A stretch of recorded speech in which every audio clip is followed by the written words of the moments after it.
Ang singsing ay simbolo ng tapat na pagmamahalan. Pero gaano ang isa kung maaga siyang magpaalam? Tunghayan ang kwento ng isa sa natatanging pangako ng pag-ibig bilang isang mabuting asawa at mabuting anak at mabuting kaibigan, mabuting ama sa kanyang mga anak. Bali ang kwento natin sa vlog ni Kaprecious ay isa sa naging malapit sa atin. Habang tayo ay nasa opisina at doon ay nag-aasikaso ng mga iba-ibang mga papeles, dumating ang kamag-anak, tatawagan natin sa pangalang Ralph.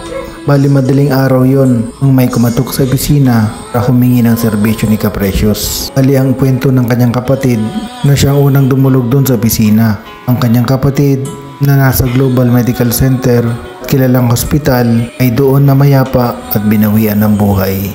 At doon nga humingi ng tulong sa atin para maserbisyo ng kanyang kapatid. At agad naman natin itong tinugunan. Dali naman ang naging proseso, lalong-lalo na sa paggagamot at paghahanda ng mga kailangan natin sa pagbuburol. Ang naging problema lang sa atin, yung pinili ng kasket ng kanyang ama. Dahil sa metal ito at madalang na ginagamit sa iba-ibang mga burol. Buti na lang at meron tayong natira doon sa pinaglalagyan natin. Halos inabot na ng gabi nung madala dito sa Manila. Kaya dahil doon, di tayong humingi ng pasensya sa pamilya dahil medyo nadidili ng konti ang pagbuburol. Dahil nga sa sitwasyon na yon ay naiintindihan naman ng pamilya. Dumating ang panahon katapos may handa ang lahat na gagamitin sa pagbuburol, ay oras na para ipasok ang casket kung saan nakahimlay si Ralph.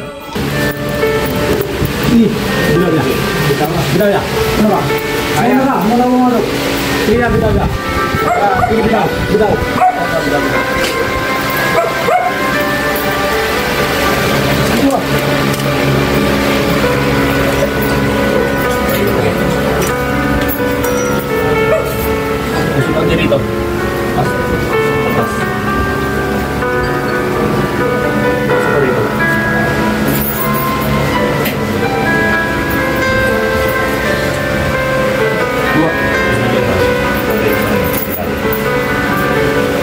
At habang inaayos ang paglalaga kay Ralph, ay nag-uusap kami ng kanyang ama. Base sa kanyang kwento, si Ralph ay isang mabuting ama, mabuting kaibigan, isang mabuting asawa, at mabuting anak. Marami siyang magandang alaala na gawa noong siya pa ay nabubuhay. Muling sinariwa ng kanyang pamilya ang mga bagay na nagpapakita ng kanyang kabutihan. Ang singsing ay simbolo ng dakilang pagmamahal at nagtatali sa mag-asawa at nangakong magmamahalan habang nabubuhay.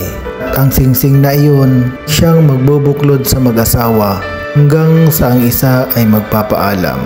Muling hiniling ng kanyang asawa na isuot muli ang singsing na ito dahil ang sabi niya nung nabubuhay pa si Ralph ay paborito niyang isuot ang singsing na ito bilang dakilang pagmamahalan nila sa isa't isa.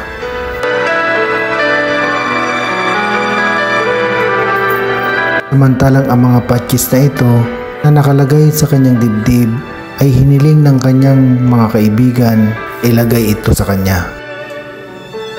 At habang nagbuburol kami, ay ramdam ko ang emosyon ng pamilya dahil sa maagang pagkawala ng isang mabuting anak, isang mabuting kaibigan, mabuting asawa at mabuting ama ng kanyang mga anak. Kaya sa lahat ng ating mga kaprecious dyan, bigyan nating halaga ang ating mga buhay. At habang may panahon pa, bago dumating ang panahon na tayo mamayapa, magpantay ang ating paa, pumikit ang ating mga mata, ay ubusin natin ang panahon sa paggawa ng mabuti at dakilang bagay habang tayo ay nabubuhay at iparamdam natin sa ating mga mahal sa buhay kung gaano natin sila kamahal.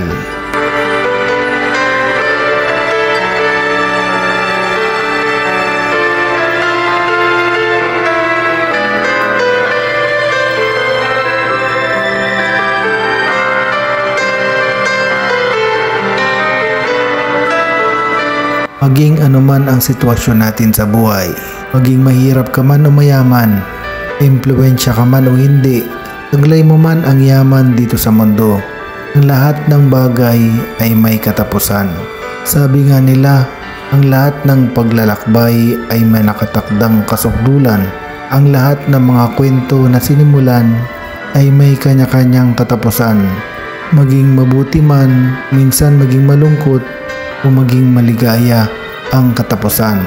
Pero ano't anuman ang mga bagay na yon, habang tayo ay naglalakbay dito sa lupa, kung muli nating tuparin ang sinabi sa dakilang aklat, gawing kapaki-pakinabang ang ating buhay habang tayo ay may buhay at naglalakbay pa dito sa mundo.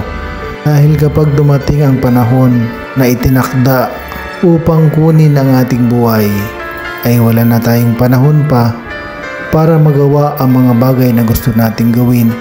Kaya habang may panahon pa, gawin nating kapaki-pakinabang ang ating buhay bago dumating ang sukdulan.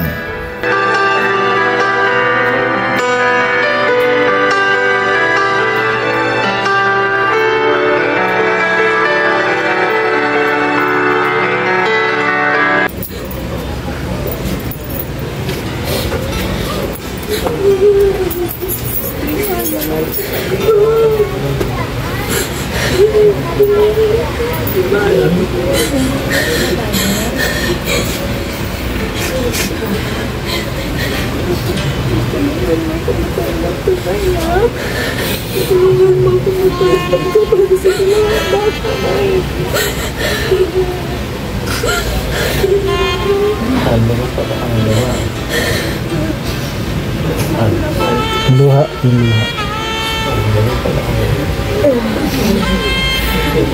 Pagkatapos may handa ang lahat, bumuhos ang madaming tao, kamag-anak at kaibigan ni Ralph upang silipin ang katawan ni Ralph na nakahimlay. At doon hindi maiwasang bumuhos ang emosyon dahil kitang-kita ko kung gaano ito naging mabuti sa kanila dahil bumuhos ang luha ng bawat bisitang naandun. Dahil bago pa man kami dumating, tiyaga na silang nag-aantay upang masilayan si Ralph habang mapayapang nakahimlay. Ang emosyon ng mga tao na naandito ang siyang simbolo ng kabutihan at kadakilaan. Muli po sa pamilya ni Ralph, Carolino family, kami po ay nakikipagdalamhati sa lahat, lalong-lalo na sa buong angkan. Ay ipinahatid namin ang aming buong simpatya at buong pakikidalamhati.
Maligayang paglalakbay.